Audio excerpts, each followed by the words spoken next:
Good morning बेटा।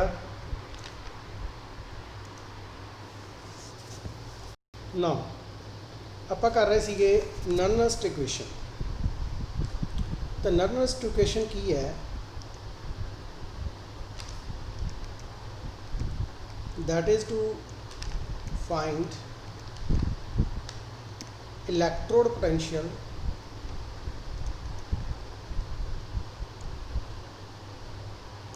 at different concentration। क्योंकि ਆਪਾਂ ਹੁਣ तक ये पढ़िया है भी ਜਿਹੜਾ ਸੈੱਲ है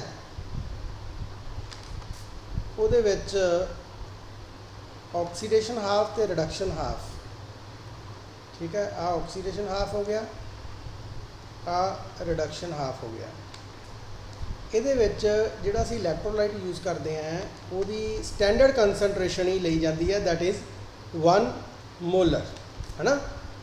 ਤਾਂ 1 ਮੋਲਰ ਲੈ ਕੇ ਆਪਾਂ ਇਹ ਜਿਹੜਾ EMF ਇਹਦੀ ਕੈਲਕੂਲੇਟ ਕਰਦੇ ਹਾਂ। ਬਟ ਜ਼ਰੂਰੀ ਨਹੀਂ ਕਿ ਹਰ ਵਾਰੀ ਜਿਹੜੀ ਕੰਸਨਟ੍ਰੇਸ਼ਨ ਹੈ it will B remain 1 mall, ਹੈ ਨਾ।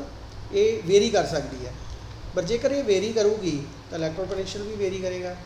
ਤਾਂ ਉਹ ਕਿਸ ਤਰੀਕੇ ਨਾਲ ਵੇਰੀ ਕਰਦਾ? Nernst gave this equation, you may note down and you should learn it, that is mn positive over m, that is equal to E naught mn positive over m।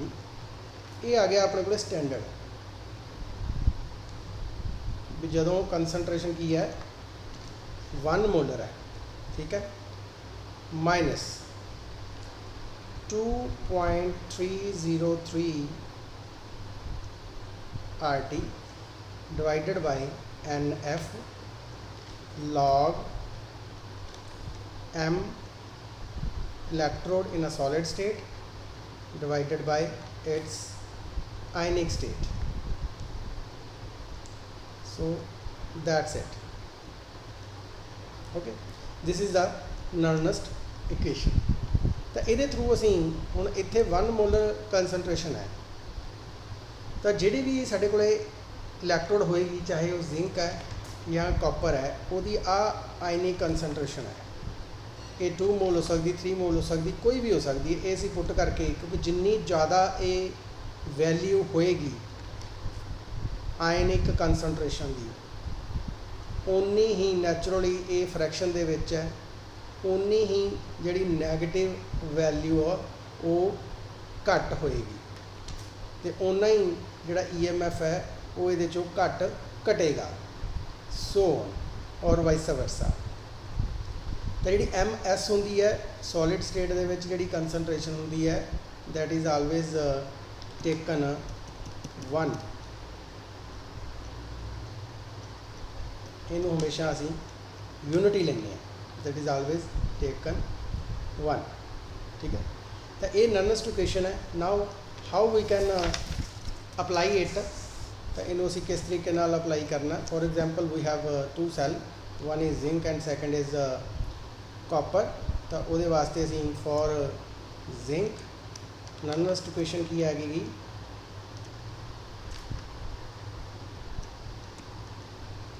That is E Zn2 positive over Zn, that is equal to, in its standard state, Zn2 positive over Zn minus 2.303 RT divided by NF log Zn divided by Zn2 positive in aqueous solution, ठीक है। Similarly for copper ECU2 positive over Zn, that is equal to Zn is that's Cu2 positive Cu, that is equal to E naught Cu2 positive divided by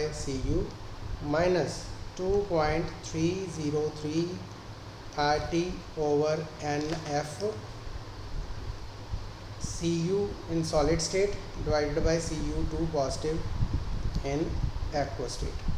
ਹੁਣ ਆਪਾਂ ਨੂੰ ਪਤਾ ਹੈ ਕਿ ਜਿਹੜਾ EMF ਹੈ ਜਾਂ E cell ਹੈ that is always taken as E cathode minus E anode। ਹੁਣ ਇਹਦੇ 'ਚ ਕੈਥੋਡ ਕਿਹੜਾ ਆਹ ਵਾਲਾ, ਜਦੋਂ ਅਸੀਂ ਜ਼ਿੰਕ ਤੇ ਕਾਪਰ ਨੂੰ ਲੈਂਦੇ ਹਾਂ ਤਾਂ ਕੈਥੋਡ ਹਮੇਸ਼ਾ ਕੌਣ ਹੁੰਦਾ, ਕਾਪਰ, ਤੇ ਜ਼ਿੰਕ ਕੀ ਬਣ ਗਿਆ, ਐਨੋਡ। ਤਾਂ ਆਹ ਆਪਣੇ ਕੋਲ ਇਕੁਏਸ਼ਨ 1 ਹੈ, ਆਹ ਇਕੁਏਸ਼ਨ 2 ਹੈ। ਤਾਂ ਇੱਥੇ ਆਪਾਂ ਕੀ ਕਰਾਂਗੇ, ਇਕੁਏਸ਼ਨ 2 ਵਿੱਚੋਂ ਇਕੁਏਸ਼ਨ 1 ਮਾਈਨਸ ਕਰ ਦਿਆਂਗੇ। ਓਕੇ, ਨਾਓ ਲੈਟਸ ਡੂ, ਕਰੀਏ ਇਹ। ਤੇ ਕੀ ਆ ਜਾਏਗਾ ਆਪਣੇ ਕੋਲੇ, E cell is equal to E naught copper 2 positive copper minus 2.303 oblique 2F RT log copper oblique copper 2 positive minus E naught Zn2 positive over Zn minus 2.303 over 2F RT log Zn over Zn2 positive।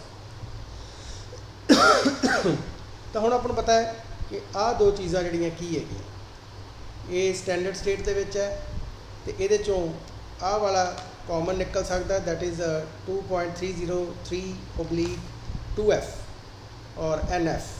ਠੀਕ ਹੈ, ਪਰ ਇੱਥੇ ਆਪਾਂ ਨੂੰ ਪਤਾ ਕਿ n ਦੀ value ਕਿੰਨੀ ਹੈ, 2 ਹੈ। ਕਿਉਂ, ਕਿਉਂਕਿ ਜ਼ਿੰਕ 2 ਇਲੈਕਟ੍ਰੋਨ ਦੇ ਰਿਹਾ ਤੇ ਕਾਪਰ 2 ਇਲੈਕਟ੍ਰੋਨ ਲੈ ਰਿਹਾ, ਇਸ ਕਰਕੇ n ਦੀ ਵੈਲਿਊ ਕੀ ਹੋਗੀ, 2 ਹੋਗੀ। ਤਾਂ ਆਪਾਂ ਇਹਨੂੰ ਇਸ ਤਰ੍ਹਾਂ ਲਿਖ ਸਕਦੇ ਹਾਂ ਕਾਮਨ ਕੱਢ ਕੇ, E naught copper 2 positive oblique copper minus E naught zinc 2 positive oblique zinc, that is minus 2.303 over NF और 2F लिखना, 2F लिख लो, log ਤੇ ਆ ਕੀ ਆ ਗਿਆ ਆਪਣੇ ਕੋਲੇ, ਕਾਪਰ ਦੇ ਨਾਲ ਉਲਟਾ ਕੇ, ਕਿਉਂਕਿ ਉਹ ਜ਼ਿੰਕ ਨੈਗੇਟਿਵ ਦੀ ਵੈਲਿਊ ਹੈ, ਇਹ ਬਣ ਗਿਆ copper zinc 2 positive divided by copper 2 positive zinc. ਹੁਣ ਜਿਹੜਾ ਕਾਪਰ ਸੋਲਿਡ ਹੈ ਤੇ ਜ਼ਿੰਕ ਸੋਲਿਡ ਹੈ, ਇਹਨਾਂ ਦੀ ਵੈਲਿਊ ਕਿੰਨੀ ਹੋਗੀ, 1।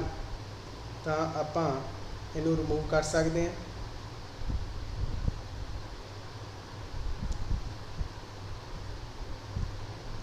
ਸੋ ਵੀ ਕੈਨ ਰਿਮੂਵ, ਇੱਕ ਤਾਂ ਜ਼ਿੰਕ ਰਿਮੂਵ ਕਰਤਾ, ਸੈਕਿੰਡ ਆਪਾਂ ਕਾਪਰ ਰਿਮੂਵ ਕਰਤਾ।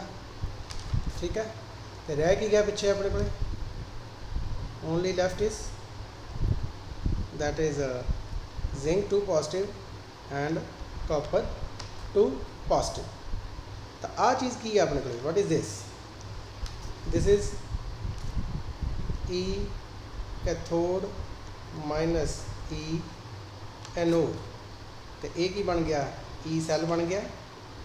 ਇਹਦੀ ਥਾਂ ਤੇ ਆਪਾਂ ਕੀ ਲਿਖ ਸਕਦੇ ਹਾਂ, E cell in their standard state minus 2.303 divided by 2F log zinc 2 positive divided by copper 2 positive। ਠੀਕ ਹੈ, ਤਾਂ ਇਹਦੀ ਵੈਲਿਊ ਆਪਾਂ ਪੁੱਟ ਕਰਕੇ ਜਿਹੜਾ ਐਟ ਗਿਵਨ ਕੰਸਨਟ੍ਰੇਸ਼ਨ ਜਿਹੜੀ ਵੀ ਆਪਾਂ ਨੂੰ ਜ਼ਿੰਕ ਦੀ ਦਿੱਤੀ ਹੈ, ਸਪੋਜ਼ ਇਹ 0.01 ਦਿੱਤੀ ਹੈ, ਇਹ 0.1 ਦਿੱਤੀ ਹੈ, ਇਹ ਆਪਾਂ ਪੁੱਟ ਕਰਕੇ ਫਰਾਡੇ ਆਪਾਂ ਨੂੰ ਪਤਾ ਹੈ ਕਿੰਨਾ ਹੁੰਦਾ, 96500 96500। ਤੇ E ਸੈੱਲ ਦੀ ਵੈਲਿਊ ਵੀ ਦਿੱਤੀ ਹੋਏਗੀ ਤਾਂ ਇਹਨੂੰ ਕੈਲਕੂਲੇਟ ਕਰ ਲੈਣਾ ਤੇ ਕੈਲਕੂਲੇਟ ਕਰਨ ਤੋਂ ਬਾਅਦ ਤੁਹਾਡੇ ਕੋਲੇ ਐਟ ਦੈਟ ਕੰਸਨਟ੍ਰੇਸ਼ਨ ਈ ਸੈੱਲ ਜਾਂ EMF of the cell find out ਹੋ ਜਾਏਗਾ। So that is very useful for numerical problems related to Nernst equation। ठीक है बेटा। हाँ एक चीज़ याद रखनी बेटा, आ जी ਇਹਦੀ ਹੈਗੀ ਆ ਕੰਸਨਟ੍ਰੇਸ਼ਨ ਟਰਮ ਹੈ, ਇਹ ਯਾਦ ਰੱਖਣਾ ਕਿ ਇੱਥੇ ਦੇਖੋ ਇਲੈਕਟ੍ਰੋਨ ਜਿੰਨੇ ਦਿੱਤੇ ਸੀਗੇ ਜ਼ਿੰਕ ਨੇ ਉਨੇ ਹੀ ਕਾਪਰ ਨੇ ਲਏ ਆ, ਤਾਂ ਇਸ ਕਰਕੇ ਕੋਈ ਫਰਕ ਨਹੀਂ, ਕਿਉਂਕਿ ਇਹਦੀ ਵੀ ਜੇ ਸਕੇਅਰ ਕਰੋਗੇ ਇਹਦੀ ਵੀ ਸਕੇਅਰ ਕਰੋਗੇ ਉਹ ਕੱਟੇ ਜਾਣੇ ਆ। ਠੀਕ ਹੈ, ਕੋਈ ਉਹਦਾ ਫਰਕ ਨਹੀਂ ਪੈਣਾ, ਉਹ ਡਬਲ ਟਾਈਮ ਹੋਣੀ ਆ, ਉਹ ਵੀ ਡਬਲ ਟਾਈਮ ਹੋ ਜਾਣੀ ਆ ਆਟੋਮੈਟਿਕਲੀ। ਇੱਕ ਪਿੱਛੇ ਆਪਾਂ ਫਾਈਂਡ ਆਊਟ ਕਰਨਾ ਹੁੰਦਾ, ਤੇ ਇੱਕ ਪਿੱਛੇ ਫਾਈਂਡ ਆਊਟ ਕਰਨਾ ਤਾਂ 1 ਮੋਲ ਪਿੱਛੇ ਇੱਕ ਇਲੈਕਟ੍ਰੋਨ ਹੀ ਟਰਾਂਸਫਰ ਹੋ ਗਿਆ ਉਹ। ਪਰ ਕੁਝ ਕੇਸਿਸ ਦੇ ਵਿੱਚ ਇਸ ਤਰ੍ਹਾਂ ਨਹੀਂ ਹੁੰਦਾ। For example we have a cell that is aluminium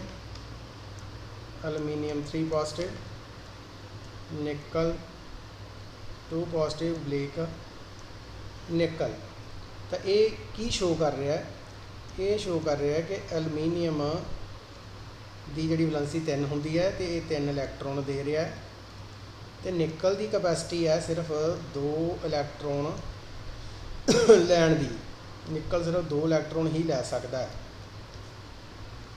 ਤਾਂ ਫਿਰ ਇਹਨੂੰ ਬੈਲੈਂਸ ਕਿਵੇਂ ਕਰੋਗੇ? ਇਹਨੂੰ 2 ਨਾਲ ਮਲਟੀਪਲਾਈ ਕਰੋਗੇ, ਇਹਨੂੰ 3 ਨਾਲ ਮਲਟੀਪਲਾਈ ਕਰੋਗੇ। ਸੋ ਇਟ ਬਿਕਮ 2Al, ਇਹ 2Al3 ਪੋਜ਼ਿਟਿਵ ਬਣ ਜਾਏਗਾ, ਇਹ ਆਟੋਮੈਟਿਕਲੀ 6 ਬਣ ਗਿਆ।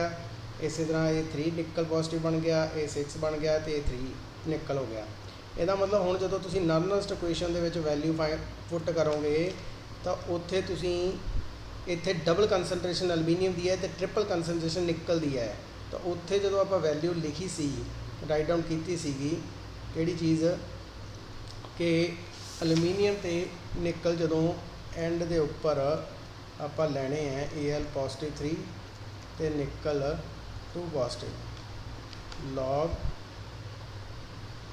2.303 ਡਿਵਾਈਡਡ ਬਾਏ ਕਿੰਨੇ ਇਲੈਕਟ੍ਰੋਨ ਹੈ? 6F, 6 ਇਲੈਕਟ੍ਰੋਨ ਟ੍ਰਾਂਸਫਰ ਹੋ ਰਹੇ ਇੱਥੇ। ਠੀਕ ਹੈ, minus E cell naught is equal to E cell. ਠੀਕ ਹੈ, ਹੁਣ ਇੱਥੇ ਜਿਹੜੀ ਐਲੂਮੀਨੀਅਮ ਦੀ ਕੰਸਨਟ੍ਰੇਸ਼ਨ ਲੈਣੀ ਹੈ 3 ਪੋਜ਼ਿਟਿਵ ਹੈ, ਕਿੰਨੇ ਟਾਈਮ ਹੈ? 2 ਟਾਈਮ ਹੈ, ਇਹਦਾ ਮਤਲਬ ਇਹਦਾ ਸਕੇਅਰ ਲੈਣਾ, ਤੇ ਇਹ 3 ਟਾਈਮ ਹੈ, ਇਹਦਾ ਕਿਊਬ ਲੈਣਾ। ਤਾਂ ਇਹ ਚੀਜ਼ ਯਾਦ ਰੱਖਣੀ ਹੈ। It will be different for different cells, ਇਹ ਅਲੱਗ-ਅਲੱਗ ਹੋਏਗੀ ਹਰੇਕ ਦੀ। ਠੀਕ ਹੈ ਬੇਟਾ। ਸੋ ਇਸ ਤਰੀਕੇ ਨਾਲ ਤੁਸੀਂ ਇਹਨੂੰ ਸੋਲਵ ਕਰ ਲੈਣਾ।